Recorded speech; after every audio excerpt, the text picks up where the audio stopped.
പഠനം എന്നത് മനസ്സിലാവാത്ത സൂത്രവാക്യങ്ങളുടെ ഒരു മങ്ങിയ ലോകമായി മാറിയോ?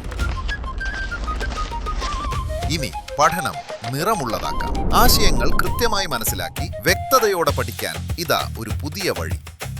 8, 9, 10 +1, +2 ക്ലാസുകൾക്ക് മികച്ച പരിശീലനം. പഠനം ഇനി ആഘോഷമാക്കാം. അത്യാധുനിക സൗകര്യങ്ങളോടെ RGL അക്കാദമി. അഡ്മിഷനായി ഇന്നു തന്നെ വിളിക്കൂ. കച്ചവട ലൈസൻസ് വിതരണത്തിലെ അഴിമതി ആരോപണം. INTUC പ്രതിഷേധ മാർച്ച് നടത്തി.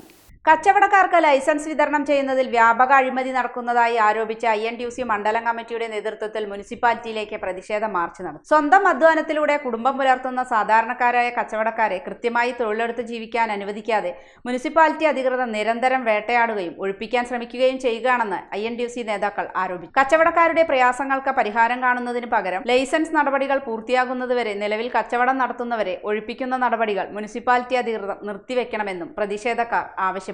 നടപടികൾ തുടർന്നാൽ ശക്തമായ പ്രക്ഷോഭങ്ങൾക്ക് നേതൃത്വം നൽകുമെന്നും INTUC മണ്ഡലം കമ്മിറ്റി മുന്നറിയിപ്പ് നൽകി. പ്രതിഷേധ March block Congress president NK Jayarajan ഉദ്ഘാടനം ചെയ്തു. എങ്ങനെയാണ് കാർഡ് വിതരണം ചെയ്യാൻ ഇവർക്ക് അധികാരം നൽകിയത്? ആരാണ് അധികാരം നൽകിയത്? ടൗൺ വെൻഡിംഗ് കമ്മിറ്റിയുടെ കാലാവധി പൂർത്തിയായിട്ട് 1 വർഷം കഴിഞ്ഞു. ആ കാലാവധി കഴിഞ്ഞ കമ്മിറ്റിയാണ് കാർഡ് വിതരണം നടത്തിയിട്ടുള്ളത്. അതൊരിക്കലും അംഗീകരിക്കാൻ കഴിയില്ല.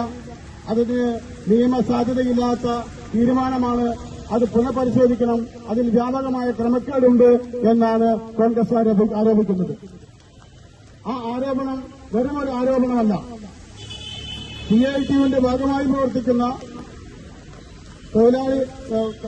വഴിയോര കച്ചവട തൊഴിലാളിയായെന്ന് പറഞ്ഞ് നടക്കുന്ന CITUവിന്റെ നേതാക്കന്മാരായിട്ടുള്ള ആളുകൾക്ക് അവരുടെ കുടുംബത്തിലെ മുഴുവൻ ആളുകൾക്കും കാർഡ് നൽകിയിരിക്കുകയാണ്. ഭാര്യ, ഭർത്താവ്, മകൻ, ഒരു കുടുംബത്തിലെ 3 പേർക്ക് കാർഡ് നൽകിയിരിക്കുന്നു. INTUC മണ്ഡലം പ്രസിഡന്റ് ഷറഫ് അലി CP, മണ്ഡലം പ്രസിഡന്റ് മുഹമ്മദ് അലി നാലകത്ത, യൂത്ത് കോൺഗ്രസ് മണ്ഡലം പ്രസിഡന്റ് ജഗദീഷ് N, കൃഷ്ണൻകുട്ടി, അബ്ദുൽ കലാം, ഷാജി വിട്ടമ്പാറ, ജിജേഷ്, ഷെഫീഖ് പൂളക്കുണ്ട്, ജാഫർ തുടങ്ങിയവർ പങ്കെടുത്ത് സംസാരിച്ചു.